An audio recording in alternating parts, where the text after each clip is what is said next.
Honorable Chair, dear colleagues, the report of the General Committee on Democracy, Human Rights and Humanitarian Questions rightly warns us about the erosion of human rights and the weakening of the rule of law. But one human rights crisis too often remains at the margins of international debate: the persecution of Christians because of their faith. According to the World Watch List 2026, published by Open Doors, 390 million Christians worldwide, which is half of the EU population, face high levels of persecution or discrimination. During the latest period, almost 5,000 Christians were killed because of their Christian identity, and almost 5,000 were detained, and more than 3,600 churches and Christian properties were attacked. This persecution takes many forms.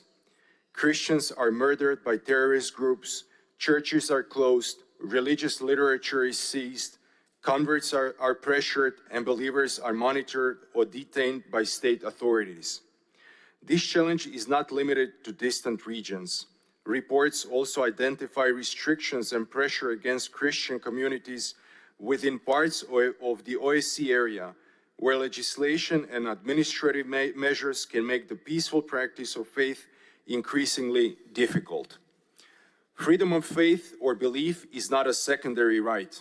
It is a universal human right and the foundation of human dignity, pluralism, and democratic security. We must therefore reject selective compassion. When national institutions fail, international law and international institutions must provide a path towards justice. Here in The Hague, we're reminded that lasting peace cannot be built while persecution is ignored and some victims are considered less worthy of protection than others.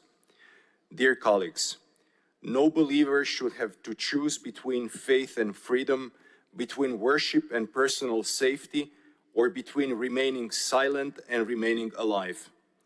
Freedom of religion belongs to everyone, or it belongs to no one. Mengetak, thank you very much. Hvala lijepa.